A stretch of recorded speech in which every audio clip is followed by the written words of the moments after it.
Karen Widdoss should not be talking. He was like strangling me so hard. She should not be walking. He just punched me with his closed fist. I literally saw stars. In fact, after the horror she faced, she shouldn't even be alive. I was grabbing the blade of the knife, and he just kept twisting it. But miraculously, Karen lived to tell the tale of a gruesome attack perpetuated by someone who once claimed to love her. He asked me if I believed in God, and then he began strangling me again. Sitting down with Crime Watch Daily's Kim Goldman, revealing for the first time the horrific details of her ex-lover's near-fatal obsession.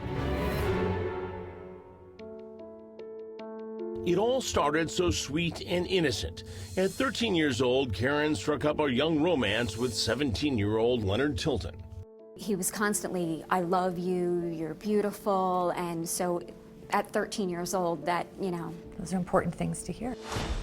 But Karen's mom, Betty, says early on she felt there was something odd about her daughter's boyfriend. He just didn't seem like boyfriend material to me. Did Karen ever share any concerns with you that she may have had over his behavior? She said he was creepy. You know, she didn't want to be around him at times. And after 2 years together, when Karen was 15, the teen lovers broke up.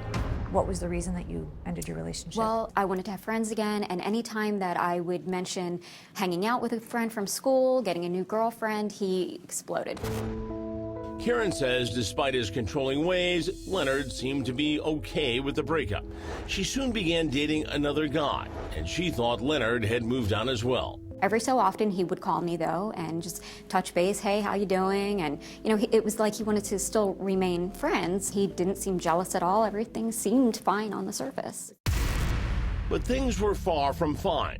Under that seemingly smooth surface, deep trouble was brewing. It was around that time that I started receiving hang-up calls. It was odd because he always called from a payphone.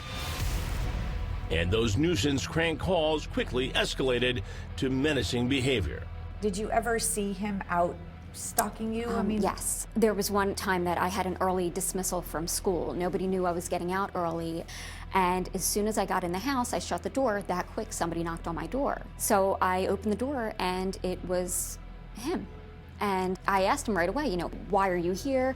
Oh, I was just in the neighborhood. And he lived about 45 minutes away from my house. Karen says Leonard's behavior worried her, but not enough to call police. Then, about a year after their breakup, Leonard announced he was moving across the country. He came up with this idea of telling me that he was moving to California. Immediately, I knew that wasn't true. He actually came over my house and he hugged my mom goodbye.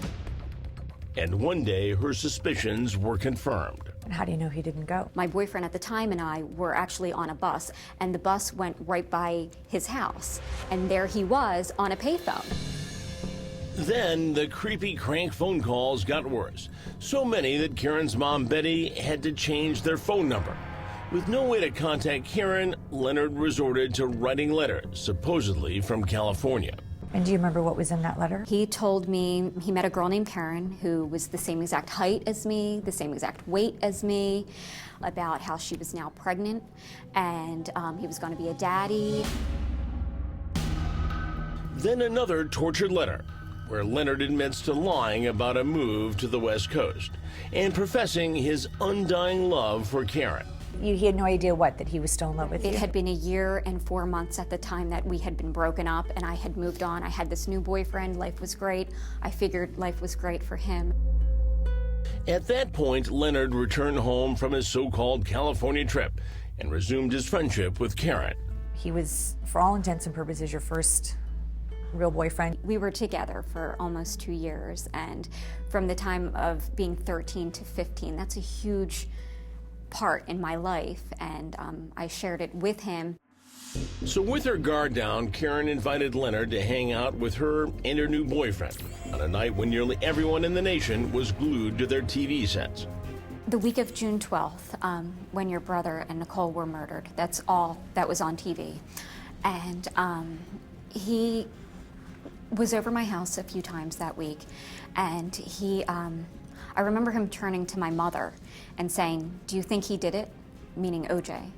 And my mom, everything was so new. It just happened, it just came out. And I didn't even know who OJ Simpson was. I had no clue. I could have cared less. I didn't. Me neither. Yeah. And we watched the whole chase from beginning to end. And as soon as the car chase was over, he left immediately right afterwards. Karen recalled that after a few days passed, she gets a strange call from Leonard telling her he dyed his hair black and she just had to see it. So he took the bus down to my house to show me his dyed black hair. And I couldn't believe it. And I just thought it was the craziest thing. He looked evil. And as I walked him to the door, he just looked at me straight-faced and said, "I could kill you because nobody knows that I'm here." And I shut the door, I locked the door. My gut instinct took over. I knew he was going to kill me. It was a bone-chilling feeling that Karen tried desperately to shake. I said to myself, "You're being stupid." No, he's not. I knew better, but I chose to ignore it. That would be a near-fatal mistake. Just a few days later, on an early morning in June, Karen hears Leonard throwing rocks at her window. He motions to let him in. I was just more or less talking to him from the door, and he basically walked in. I said, "You're not supposed to be here." He was just like, "Yeah, just give me a few minutes. I'll leave, whatever." But when he didn't leave, Karen became flustered and called her grandmother, who lived a few doors down. I just kept fighting with him to leave, and he wouldn't. So I went back upstairs, and I shut my bedroom door, and I laid back down in bed. My grandmom, she came down the house, and she actually searched the entire house and couldn't find anybody. In her bedroom, Karen dozed off, only to wake up to a strange sensation. He was at the foot of my bed, and he had his hands underneath the sheets, and he was caressing my feet. I jumped up out of bed, and I screamed. Karen says she ran downstairs with Leonard on her heels. She tried to remain calm, asking him again to leave. I looked at him and I said, "Are you ready to go?" And he said, "Yes. Can I strangle you?" As he was putting his hands around my neck.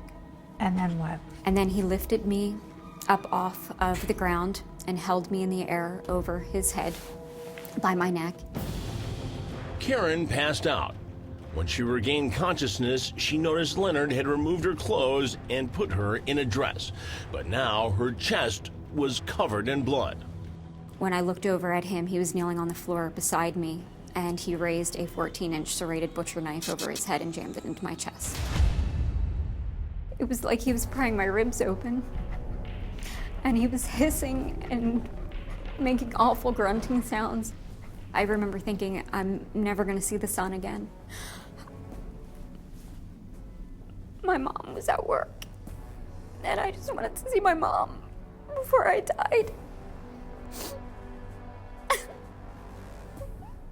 And then he took the knife and he wrapped it in a towel and he threw it underneath of the bed. And then he got down on the floor next to me and he kissed me on my lips and told me that he loved me. He shoved me underneath of my sister's old bed and covered me up with sheets. And then he left the room. Karen was literally left for dead. But what happens next is almost unbelievable.